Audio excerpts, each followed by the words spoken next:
mereka. Oke, Pak Abdul Hakim Marmain, jika dimintai dukungan, apakah akan menyatakan iya? Walaupun kemungkinannya tidak pasti ya.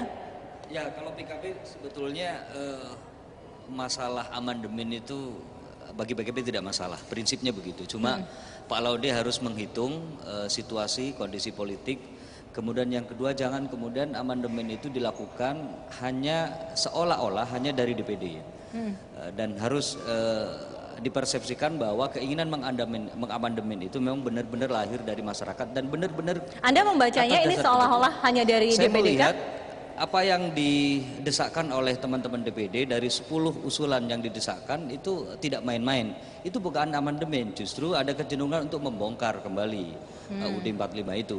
Kita khawatir dan kita juga mencemaskan kalau kemudian benar-benar DPD serius untuk memaksakan 10 amandemen itu. Sebetulnya hitungan kita dari 10 itu paling cuma 2 Pak Laude ya yang ingin dicapai. Apa saja ya. itu? Yang pertama boleh nanti kita cek, boleh nanti kita analisis. Yang pertama saya kira penguatan DPD.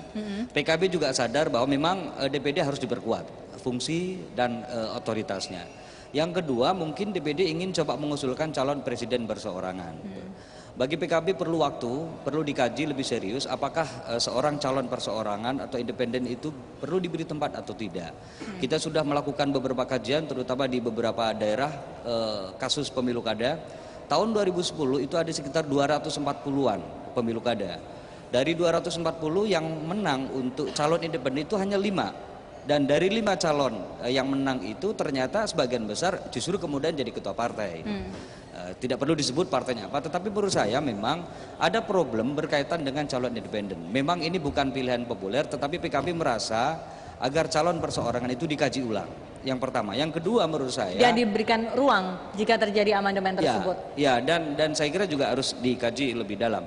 Yang kedua saya kira berkaitan dengan calon perseorangan, kita bisa bayangkan misalkan calon perseorangan menang, apakah itu di daerah atau bahkan mungkin di presiden, efektivitas bagaimana hubungan dan relasi antara seorang presiden yang terpilih dari independen, seorang kepala daerah baik itu gubernur, bupati, wali kota, cara berkorelasi dan berkomunikasi dengan DPRD-nya itu saya kira jadi problem besar dan saya kira DPD harus menghitung betul beberapa usulan penting itu apakah memang layak dan perlu untuk diamandemen atau sebetulnya kita perlu waktu untuk melakukan perubahan sekali lagi terhadap UUD 45 itu. Oke, Ya. oke, baiklah. Di Amerika saja atau dari 201 tahun amandemennya terjadi 27 kali. Itu artinya kalau kita rata-rata 7, sekian tahun di Amerika terjadi satu perubahan amandemen. Itu pun juga tidak total, tidak kemudian banyak, paling satu Oke, hal. tapi singkat kata jika kemudian Pak Laude menyodorkan sebuah permintaan untuk menandatangani, PKB mau tidak menjadi partai politik? Pada prinsipnya PKB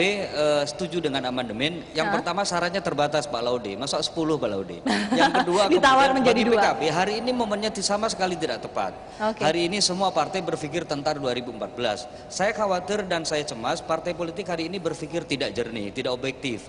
Karena itu menurut saya lebih baik mungkin amandemen itu kita dorong kembali nanti 2014. Di awal 2014 apakah 2015 saya kira waktu yang pas untuk melakukan amandemen. Iya, baiklah, itu suara dari partai politik. Nanti saya akan kembali untuk saya ingin melihat kembali bagaimana nuansa pada saat amandemen itu dilakukan dari mulai amandemen pertama, kedua, ketiga dan keempat. Ada beberapa pelaku sejarah di sini. Tetaplah bersama kami di Suara Anda, Suara Konstitusi.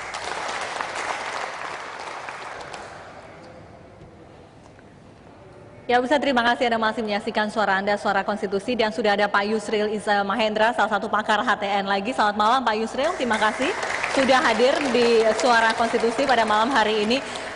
Saya ingin ke pelaku sejarah. Ada Pak Hamdan Zulfa, permisi, ada Pak Hamdan Zulfa, ada juga Pak Lukman Hakim Saifuddin yang sama-sama anggota Badan Pekerja MPR Panitia Ad Hoc 1 yang melakukan pembahasan amandemen dari pertama, kedua, ketiga, dan keempat. Mungkin ke Pak Lukman dulu, Pak Lukman. Apa sebetulnya yang terjadi pada saat itu? Mengapa lalu kemudian Anda kan pasti sepakat amandemen sampai ke amandemen keempat saja? Mengapa masyarakat harus menerima hanya sampai ke amandemen keempat saja? Ya, jadi pertama perlu difahami latar belakang ketika proses perubahan Undang-Undang Dasar itu terjadi. Jadi perubahan itu tentunya tidak berada di ruang hampa, karena di tengah-tengah masyarakat kita sebenarnya juga banyak pandangan, setidaknya ada 3 pandangan yang berkembang ketika itu. Yang pertama yang menghendaki perubahan konstitusi secara mendasar. Jadi tidak cukup hanya amandemen, tidak hanya perubahan bagian-bagian tertentu, tapi mengganti secara keseluruhan konstitusi itu, sehingga jargon yang diusung adalah konstitusi baru.